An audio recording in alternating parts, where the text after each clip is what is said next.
Slow Burn Media and Bill Huffman present this week's special episode of Who Killed Amy Mihaljevic? Episode 3, The Body, Redux Edition. Previously on Who Killed Amy Mihaljevic. Fifth grader Amy Mihaljevic went to Bay Village Middle School on Friday wearing green pants, a lavender and green sweatshirt, and carrying a denim and red backpack. Police found Amy's bike locked up at school, but they haven't found Amy. Bay Village police and the FBI aren't thumbing their nose at any clues, including the remotest of possible leads. Right now, time is the enemy, as the abductor's trail grows colder by the day. The halls were noticeably quieter, a sign the students have learned a disturbing lesson about life and the tragedy it sometimes holds. In this investigation, I've been involved in the Mihaljevic investigation. Children continue to talk to strangers, either telephonically or in person. And I know their parents have told them don't do that, but they continue to do it. I don't think you can tell a child enough. Don't talk to strangers. Amy became everybody's child. Her playful grin endeared us to her, but tattered ribbons now remind us of the ugliness, not the hope. Can you help us out on October 27, 1989? And a lot of them just can't remember. Maybe they have the information, maybe they don't. But that's one of the primary concerns right now is the passage of time. We send everything good out of our hearts to you. Send some message, find some way to come home. We don't want to scare our children and think that every adult is a dangerous stranger, but we want to teach them that it's okay to say no to some adults, and it's okay to be actually rude to a stranger if you need to be. Then there was the phone caller who tricked Amy into meeting him. He had apparently tried it before. As the sun was setting behind the Mihaljevic's Bay Village home, the family was inside grieving, in no condition to speak. And most of the neighbors were too stunned for words. A number of law enforcement officials, including the FBI, were here for tonight's memorial service. In addition to paying their respects, there was also the gruesome outside possibility that Amy's killer might be among those who came to pay their respects. Slow Burn Media and Bill Huffman present episode 87 of Who Killed Amy Mihaljevic. And on this week's episode, I'll be doing another redux of episode 3, The Body. And again, the case about Amy Mihaljevic, the reason why I was so interested in the case to begin with was the fact that I was Amy's age when she was abducted. Now, I've lived with her case my whole life, and it is definitely something that has become part of my professional life as well, as I've done a podcast on this as well as been on numerous shows to discuss this case. Now, again, I've spoken with the chief of police, Mark Spetzel. I've spoken with Mark Mihaljevic. I've spoken with a number of writers, authors, reporters about this case. And there is a special episode coming up with Nick and the captain of the True Crime Garage podcast, the very successful show out of Columbus. And I'm very much looking forward to that. But in the meantime, I hope you guys do enjoy this re-edited version. Hopefully, it will be a smoother operation than it was 2 years ago when it was originally released. So, again, hope you all enjoyed this Redux, Episode 3, The Body, Who Killed Amy Mihaljevic. On this week's episode of Who Killed Amy Mihaljevic, we will take a look at what it was like in 1990, the day that Amy was found, and what was going on in the world during that time. Amy went missing during a volatile time in the world. The Cold War was coming to an end, and the Berlin Wall looked like it would finally come down. From ABC, this is World News Tonight with Peter Jennings. Reporting tonight from Berlin. From the Berlin Wall specifically, take a look at them. They've been there since last night. They are here in the thousands. They are here in the tens of thousands. There was also another missing child, Jacob Wetterling, which garnered most of the national headlines. Still missing tonight, Jacob Wetterling, age 11. This was one more day of agony for St. Joseph, Minnesota, population 3,200. The kind of place where you don't expect a child to be kidnapped at gunpoint. After Amy disappeared, Margaret Mihaljevic became a spokesperson for Amy and other missing children. She appeared on Sally Jessy Raphael nearly 3 months into Amy's abduction, and she was very candid with what happened that day. Normally the children call me at work when they get home from school so that I know they're safe. My son called as usual. He said Amy wasn't at home yet. Thank you. I said, well, that's all right. I'd given her permission to stay after school for a choir practice. And the next thing that happened was Amy called. I had assumed she was at home. Nothing seemed highly unusual about the phone call, except in retrospect, of course. I was extremely busy, and sometimes they have a chance to chat too long, so I hung up thinking everything was all right. When I got home from work, my son said, Mom, Amy's still not home. It's so sad to think about all the things that Amy missed. It's not fair to Amy and her family that she was taken before she ever had a chance to grow up. I've always used movies as an escape from the realities of life, and Amy should have been doing the same.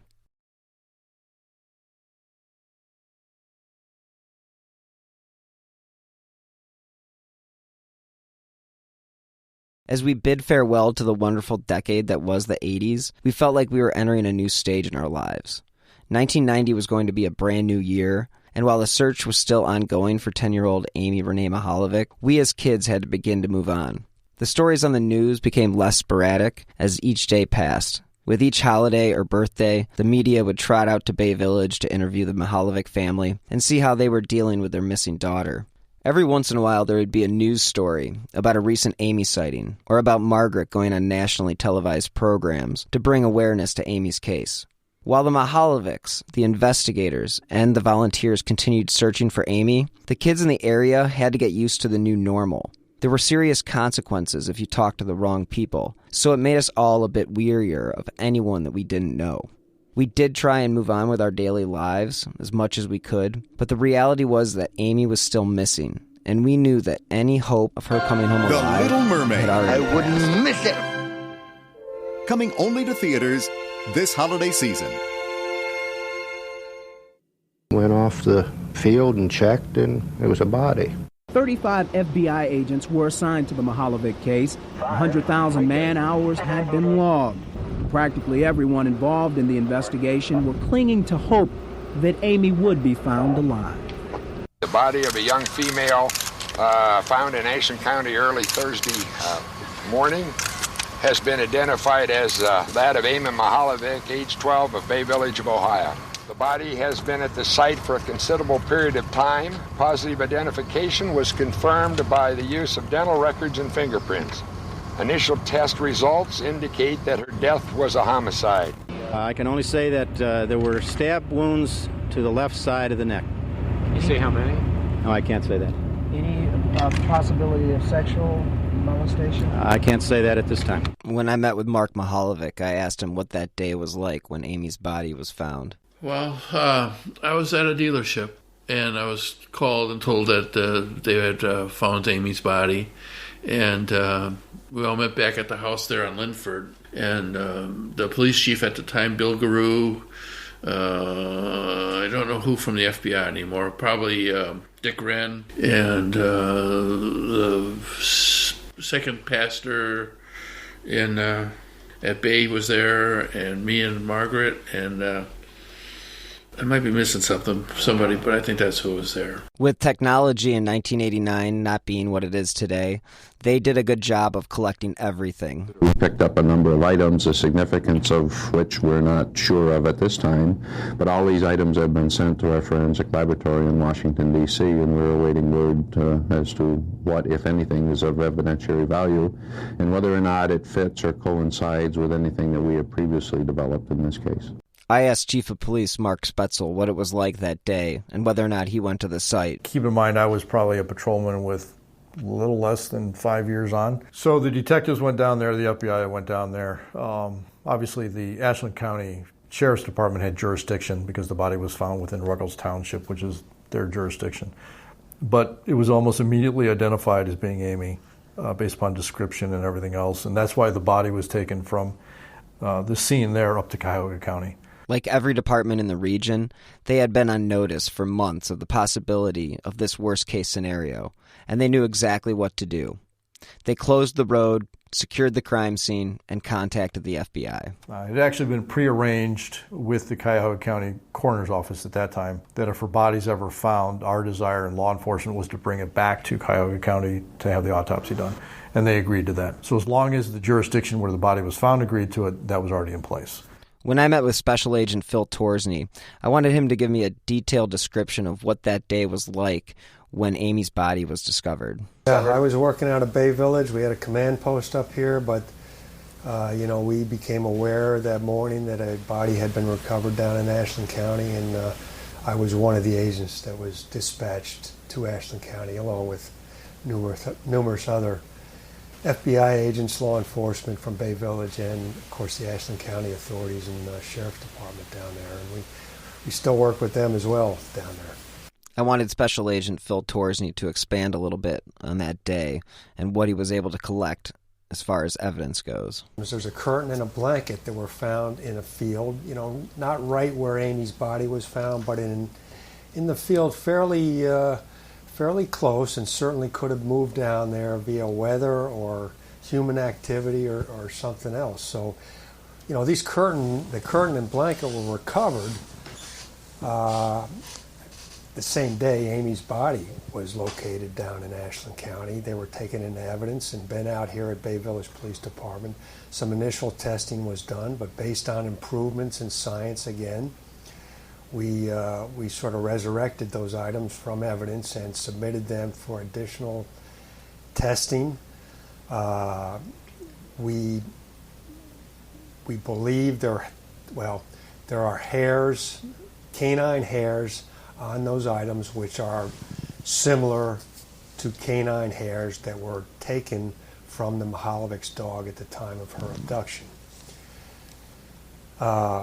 Similar is the key there. We're trying, so the common sense thing and the thing we ask the public to do there, and public participation in this is one of the things I talked to the chief about, and the prosecutor is one of the things we wanted to emphasize when I came back on a part-time basis. So based on some testing, various laboratories, we put that curtain out there and the blanket, but the curtain is more distinctive. It appears to be handmade, homemade from an item that was probably a bed covering initially, cut down, made into a curtain.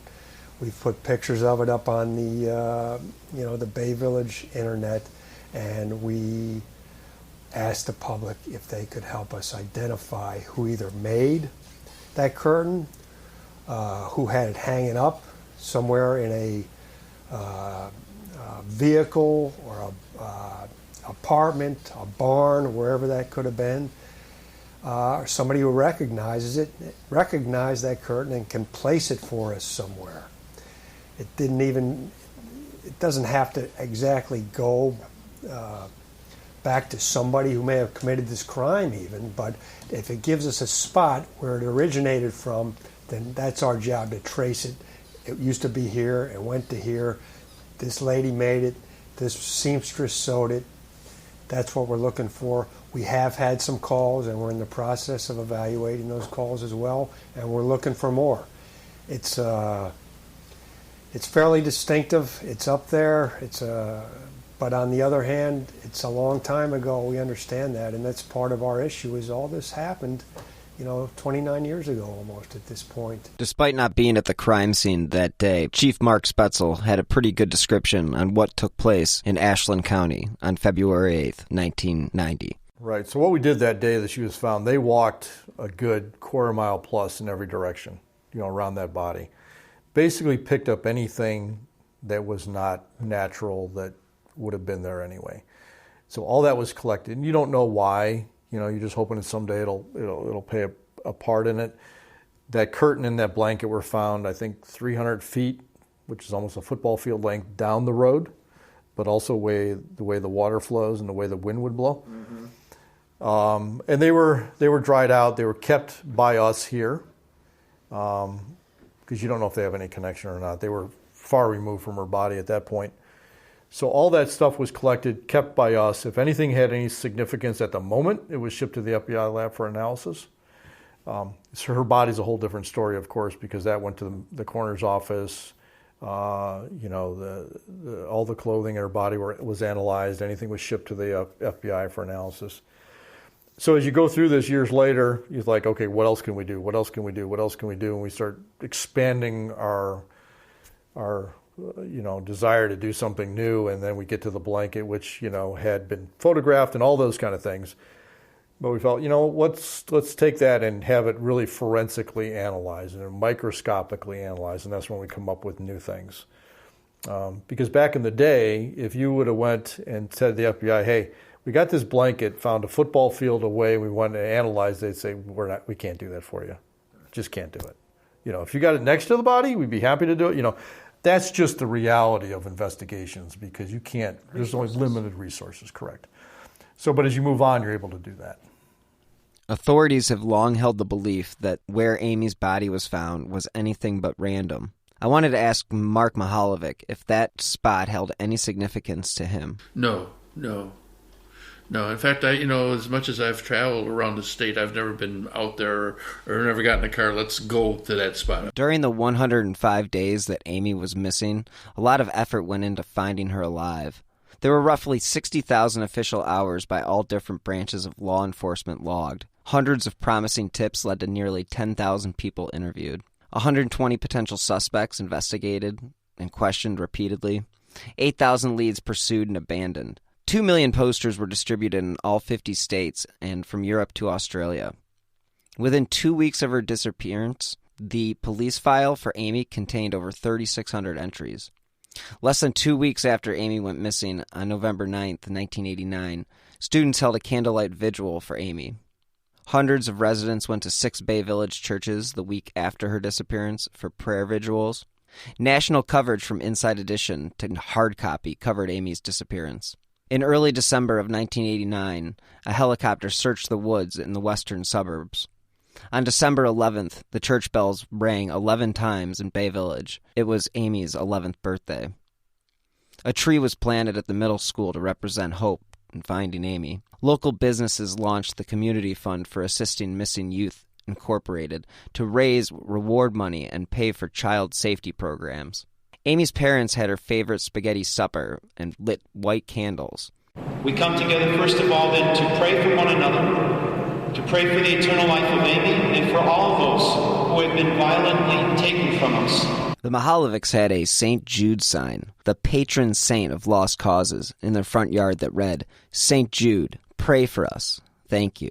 Sincerely, your family. The FBI, Bay Village Police Department, and volunteers had spent months searching through fields with dogs while divers searched farm ponds and surrounding bodies of water.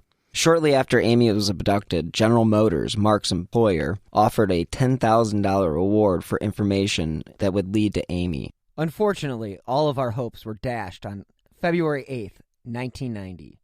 A jogger spotted the body lying face down in the ditch at the crest of a small hill. She ran screaming to Pat Kidd's house. Amy's body was found in Ashland County near the Huron County line. That's well to the southwest of the community of Bay Village. Amy now can rest in peace, and for the Mihaljevics, as terrible and tragic as the news was today, their long ordeal of waiting and not knowing is over, and the grieving can begin. In Bay Village, Marianne Herman reporting for the 10 o'clock news. The Bay Village community was obviously shocked and devastated by the news of the discovery of Amy's body. The only thing I want to say to them is that there were rainbows above their house, and that kind of signified to me that maybe she had gone to heaven and she was safe now. I called my husband and told him at work, and we of course hoped for a different outcome. Makes me feel really lucky.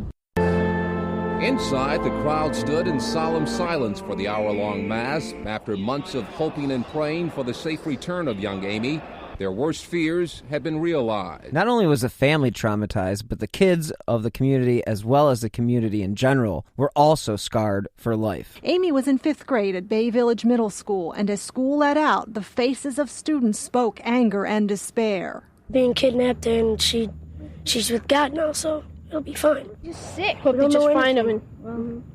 Arrest them. Parents, teachers, and religious leaders will be helping youngsters cope with their fears and questions for a long time. Yet counselors know that many of the questions will never be answered. It's touched me very, very deeply. I feel for this family tremendously, and I feel very worried for the safety of all the children in Bay and everywhere. I can't thank this week's sponsor enough, Podcorn. They make connecting podcasters with sponsorship opportunities such as host-read ads, topical discussions, and interview segments as easy as can be. I have been working with them for a number of months now, and I am impressed. They are by far the easiest way to monetize your podcast. They have taken what had been a time-consuming part of my process and have really made it easy for me to focus on what I do best, and that's create. If you're looking for a way for you to get paid for the hard work that you put into your podcast, then look no further than Podcorn. You set the rate that you believe to be fair and deal with the brands directly. There is no middleman. And at Podcorn, you'll never give up any rights to your podcast. It's their mission to make sure creators like myself are compensated in an appropriate manner. You can check them out on their website, podcorn.com. They have packages for podcasts of all sizes, and again, I can't thank them enough for making my life easier. I've also provided a link in the show notes for you to check them out for yourself. So thanks again to this week's sponsor, Podcorn. I'm not sure when it started, but it became a common occurrence that if someone from your neighborhood or your community was abducted, it was pretty common to use ribbons as a way to bring on community support as well as hope that the child will one day return home. And in a lot of the cases, what they'll do is they'll take the child's favorite color and then create ribbons out of that particular color and post them on telephone poles all around the city. And again, this is just another way for the community to show their support for the family as well as one another. Because again, everybody was in this together, including people that didn't even know the Mihaljevic family, but just lived in the city of Bay Village. It was a scary time, and having lived through that time, I can assure you that those ribbons are something that is definitely embedded in my brain for eternity. This week's episode is sponsored by HelloFresh. With HelloFresh, you get farm-fresh, pre-portioned ingredients and seasonal recipes delivered right to your doorstep. Skip trips to the grocery store and count on HelloFresh to make home cooking easy, fun, and affordable. That's why it's America's #1 meal kit. This summer, HelloFresh is here to take the work out of eating well. Reach your goals with delicious, calorie-smart, and protein-smart lunch and dinner options, plus new vegan recipes, too. HelloFresh makes entertaining easy with a selection of crowd-pleasing eats like their bratwurst bar with caramelized onions, Dijonnaise slaw, and pineapple relish, or a snack board with pretzel bites, spiced bar nuts, and hot honey peach jam. So go to HelloFresh.com/WhoKilled16 and use the code WhoKilled16 for 16 free meals plus free shipping. Again, go to HelloFresh.com/WhoKilled16 and use WhoKilled16 for 16 meals plus free shipping. Amy became everybody's child. Her playful grin endeared us to her, but tattered ribbons now remind us of the ugliness, not the hope. Tonight at the police department, tears were shed, but the Bay Village chief assured the community authorities will do all they can to arrest Amy's killer. Anytime you discover a crime scene, obviously there will be more evidence available to you. The bell at St. John Cathedral in downtown Cleveland began to toll at the height of rush hour. But instead of rushing home, many downtown workers and shoppers shifted gears, taking time out to pay their respects to a child whose loss has touched us all. Tonight, people prayed for Amy, her family, and her friends.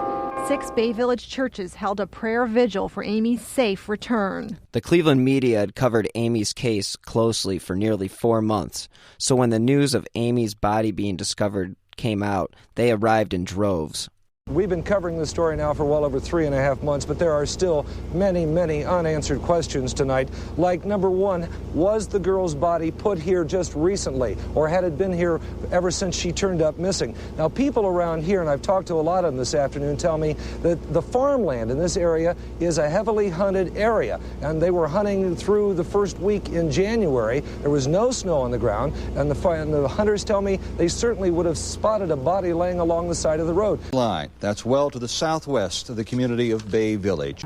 Late this afternoon, the Cuyahoga County coroner confirmed that a body found by a jogger this morning on a remote Ashland County road is that of Amy Mihaljevic. Well, Ted, people here around Nova in this rural area of Ashland County are all asking the question, why tonight? Like so many of us, they've been hoping and praying that Amy Mihaljevic would be found safe and sound. Of course, we all know otherwise tonight. Instead, her body was found lying in a ditch along an isolated stretch of County Road 1181 this morning. It had been 105 days since Amy had gone missing, and the Bay Village community had prepared for this day, with leaders ready to deal with the emotions of the children.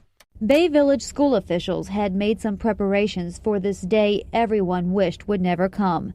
Teachers tenderly answered any questions the children had, and the middle school added 4 counselors to its usual 2. Parents, teachers, and religious leaders will be helping youngsters cope with their fears and questions for a long time, yet counselors know that many of the questions will never be answered. With the discovery of Amy's body, Mark Mihaljevic believed that this would be an opportunity for the investigators to discover new evidence. The other thing is that once they found her body, I thought, well, now they'll be able to get some information from the body and maybe solve the case. The news of Amy's body being discovered had to have been absolutely devastating to Margaret, as she would appear on local news in the following days. There's frustration because the murder hasn't been found. There's a lot of anger over that, too. I asked Special Agent Phil Torsney if he thought Amy had lived longer than the first 24 hours of being abducted. Well, again, we don't know. I mean, what we have here, we know where she was abducted from. Right. We have the body disposal site. So we had 2 scenes. We're looking, there's at least a third spot, and that's one of the things that's important about that curtain and that blanket. That item is possibly from, that in-between spot where this happened. And that's why we put that out there. If we could ever identify that in-between spot, that'd be a home run for us. So out of those 10,000 suspects or interviewees, you've said that only a few of them can be ruled out. I'd say a few in general terms, but a lot of them have not been, absolutely. Just because they don't have Just because you don't have an ironclad alibi, right? So it could be anybody. Could be anybody. And, we have talked, and your listeners that know of this will listen, because many of the listeners will have been talked to by the FBI or the police. But what we know is only one person did it. Right. And in the process of signing any kind of crime like this, you talk to a lot of people, and names get attached and publicly put out there of people that have been talked to. And that's somewhat unfair to them, because, again, if we just threw 10,000 names out there of people that were suspects in the Mihaljevic case, that targets them. It paints a picture of them that maybe is unfair. So that's why we try to keep names quiet. We don't throw out names. In fact, that's never a good thing to do. But there's certainly people that we've spent more time investigating than others, and others that are just kind of peripheral players, lookalikes, or whatever. But we continue to reevaluate all these things as new information comes available. Or, like I said, we'll reevaluate the case. We'll bring in a fresh set of eyes to say, you look at this. National Center for Missing and Exploited Children, we brought them in to take a look at it. Because we get kind of focused on what we think. Well, what do you think? You haven't lived this. Take a look and tell me what you think. And so we've done that on several cases, and that's provided new information. But the same fact pattern, the fact patterns never change. The basically that, she was lured to that center to be taken, probably for a sexual purpose, ended up being killed, and her body was found down in Ashland County. Those are facts that are indisputable, and those are the facts we go with to help build that case out. When I was meeting with Special Agent Phil Torsney, it became clear that he really wanted the message to be sent, that just because something has been published in the media does not mean that the case has been resolved. Yeah, I guess one of the important things here is just because something's been published through some media outlet, whatever it may be, it doesn't mean we're not looking in other directions. And we need additional information. It doesn't mean by the publication of that kind of thing and putting out names out there, we have additional information here in addition to what's been published. And we base our investigation on, the facts we have. And a little thing that might not have anything to do with what's been published previously in regards to another tip, more information, or another suspect may add to the information we have here and have knowledge of that'll help solve this case. Amy's case has always been surrounded by an infamous composite sketch, and I wanted to get a little bit more information about that sketch from Chief Mark Spetzel. So you've got these two people who saw this, thought it was father, no idea, but just happened to notice it. And I always kind of look at it as this way. It's very similar to like if you're walking down the mall, in a mall, and you kind of bump shoulders with somebody and you look at them and you keep walking. Somebody comes to you a day or two later and says, hey, I need a detailed description of that individual because he did something in the mall that I need to know. Now, factor in the fact that it's a 10-year-old that got bumped into and has to provide that description. That's the reliability of that information. And not to say that it's not important. It's extremely important. But what we don't want to see happen is people put all their faith in that drawing. That, hey, if he doesn't look like him, it can't be him, or vice versa. But at the time, on October 28th, 29th, that's all we had. So we put out those drawings, and what we got was a flood of lookalikes who may be the suspect because they look just like that person. The jawline is the same, the glasses are the same. And we had to go with that because that's all we had. So that general description is probably fairly accurate, but certainly not conclusive one way or the other. The fact that Amy's body was found nearly 50 miles south of where she was abducted was a little abnormal compared to other abductions. Within 30 miles of the abduction site is usually where the victim is found, either alive or dead. It is pretty mind-boggling to think that two 10-year-olds had the wherewithal to, one, notice something was amiss with Amy, and two, to actually go to the police station and tell the police what they saw. Now, I know that they came up with a composite sketch that has become very prevalent in this particular case, and I know in that situation when you do have a generic sketch where you could pretty much find the image of this particular suspect's sketch in any yearbook that you opened in the year of 1989, just because it was the style. That was the clothing, that was the haircut, that's what people wore. Could it have been a disguise? Sure. But again, if the technology was what it is today, we probably wouldn't even be having this conversation. And put on top of that no vehicle was seen. So again, since there was no disturbance, there was no violence, they saw Amy with this individual, and then they looked away. They continued on their day talking with their friends.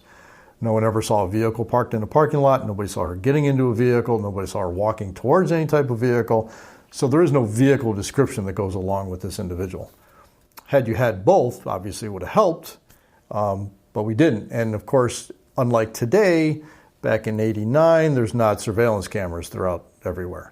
So you don't have anything to go by and say, well, let's pull up some surveillance film and we can catch something. Didn't exist back then.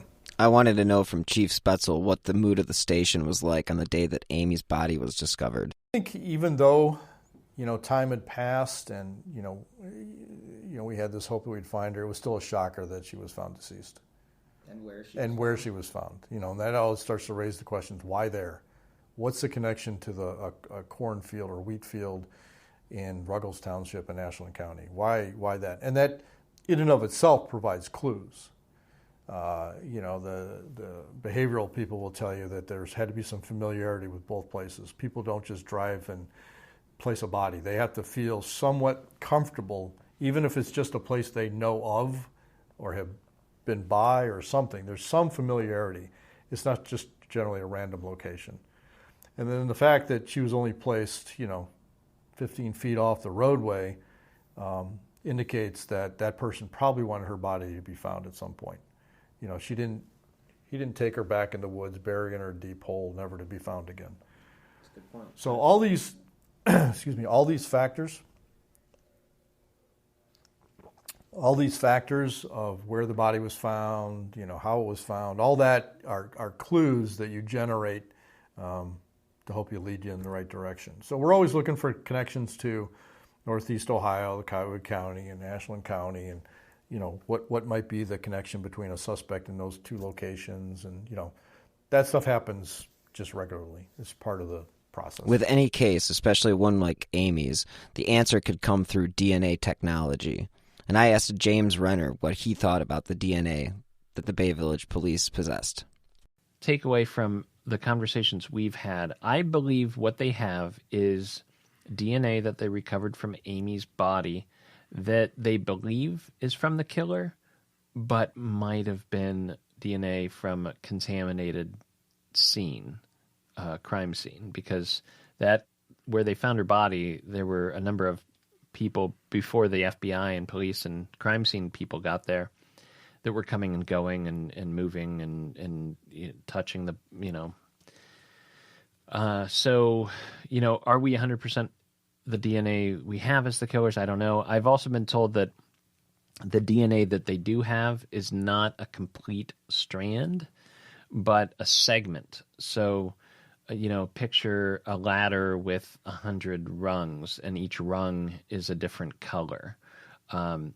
They have like a 5 foot, let's assume they have a 5 foot portion of that ladder. Now you can take DNA from a suspect and see if those particular sets of colors match with any part of that other ladder. And if it doesn't, you can rule that suspect out as the person who left behind that DNA.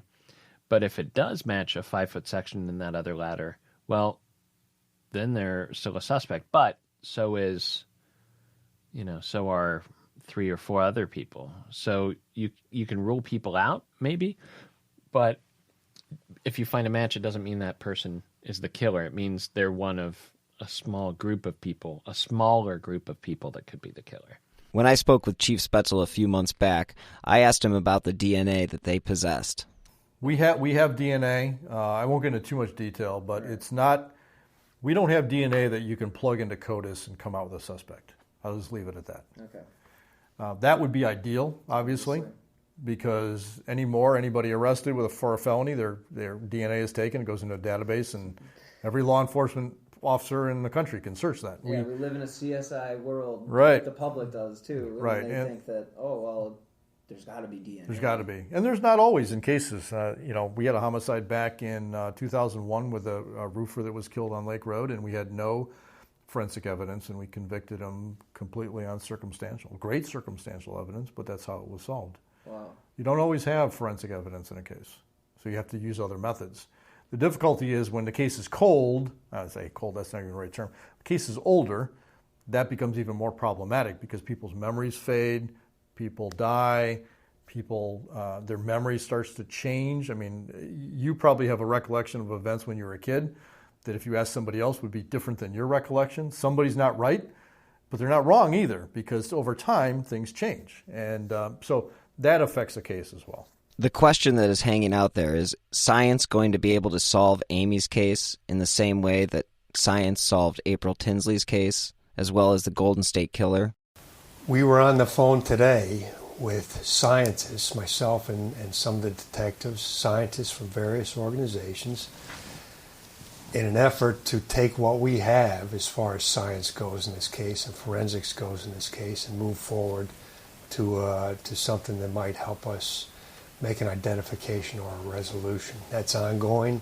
It's going to be ongoing for until we figure this thing out. If it takes years or maybe a couple days or a couple hours. But that's been a process that we've kept up with, I believe, as DNA has progressed, and we continue to keep up with that and make submissions, inquiries, in the hopes that science will help us resolve this case.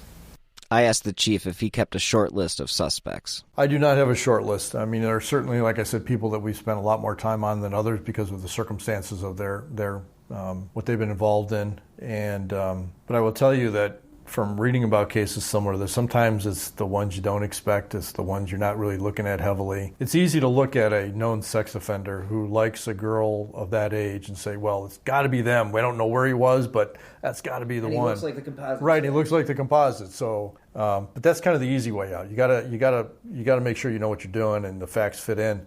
So that's why it really could be any number of people. And so we never close our mind to a person. And again, we never rule them out unless we got a ironclad alibi. So that keeps a wide open area, right? And it gives you a lot of suspects. Since James Renner had done a lot of investigating into Amy's case, I wanted to know what his thoughts were on the amount of suspects. And, we keep talking about suspects, and I could go on for, literally I'm thinking of three more. It's just, this is what's difficult about this case, is there are just too many suspects, too many men with the means, motive, and opportunity in this one. I've never seen any other case quite like this, where there are so many likely suspects. Which again, it circles back to, well, are we dealing with one person here, or are there so many suspects because a handful of them were working together and knew each other? And, are we dealing with a ring of people? I asked Special Agent Phil Torsney what his goal was in participating in this podcast. But one of our goals, recent goals anyway, has been to get some nationwide publicity. We've had a ton of publicity here, in the Cleveland area, Bay Village, Ashland County, Ohio. But it's possible that the individual who did this is living somewhere else, and there's maybe a similar case in California or Washington State, Florida, that either a police officer might recognize from the past, or a victim, or just somebody from another state that wasn't aware of all the publicity around here that's going to hear about this through, this podcast or another sort of national. Well, podcasts are international, so this will, even if he's overseas, he will. Right, Canada, that kind of thing. Because, this seems, initially it seemed like it was somebody who has, no doubt, familiarity with Bay and the rural areas southeast of here, southwest of here. But it doesn't mean a similar crime wasn't committed somewhere else and there's some officer somewhere who took a report on something like this. And that we keep looking at those cases throughout the country. We've accessed various websites or, criminal kind of computer sites looking for similar cases with the gift and the phone call and the age group of the young girl and that kind of thing. So, we're looking nationwide. Now, Special Agent Torsney, are you looking at other cases across the country in comparison to Amy's case? Could have done this before, something similar before. Could have done it afterwards. Could have gone to prison for something like this for a period of time, therefore stepped out of the public eye or stepped out of the potential for getting caught during the time he was in prison. Maybe did 10 years, maybe did 2 years, maybe did 15, 20, got back out and started doing the same thing in another way. I asked the chief of police how he saw this case being solved.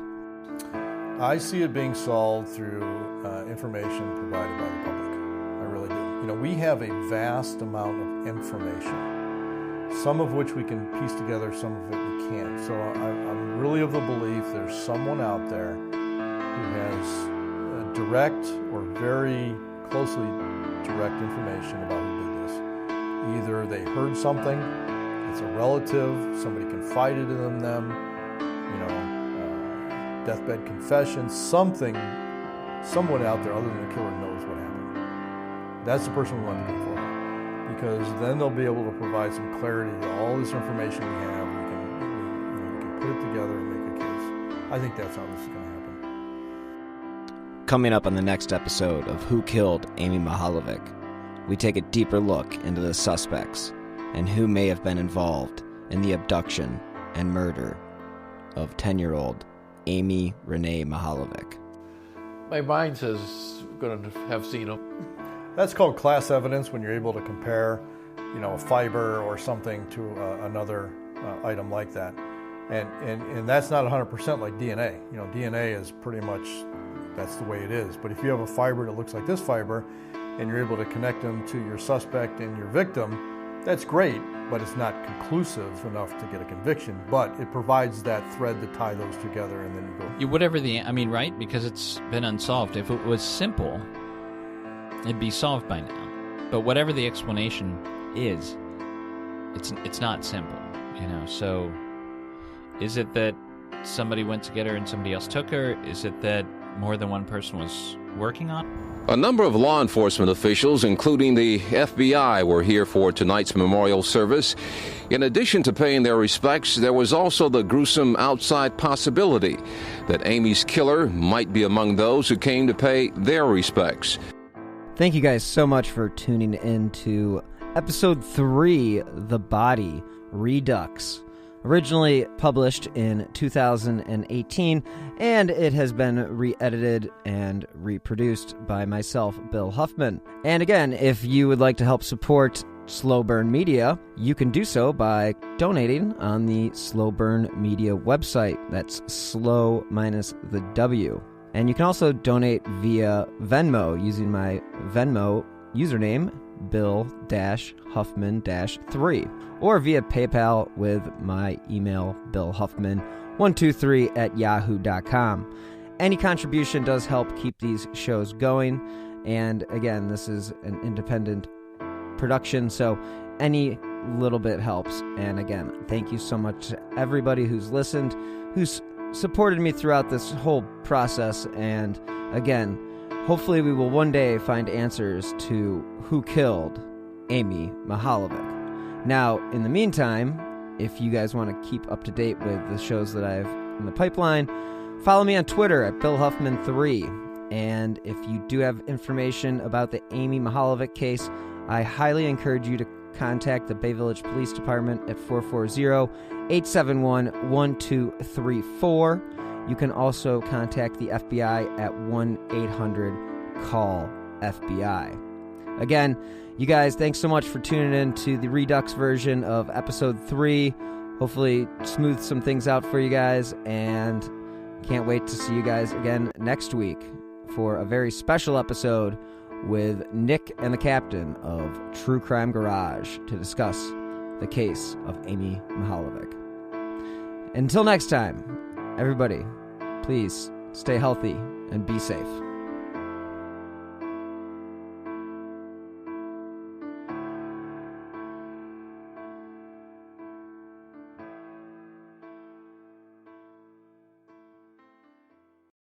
Hi, podcast listeners. I'm Carol Costello, a former CNN anchor and national correspondent.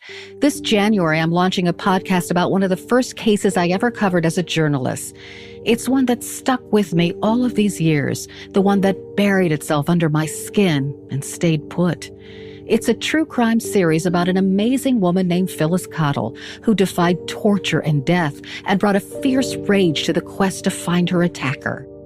Carol Costello presents Blind Rage. It's a production of Evergreen Podcasts and signature title of the Killer Podcast Network. Listen and subscribe wherever you get your podcasts. Discover more great true crime and paranormal programming at killerpodcast.com. Hear Her Sports is a podcast for everyone who loves stories by and about women striving to improve and make a difference in their lives. I am your host, Elizabeth Emery, a former professional cyclist.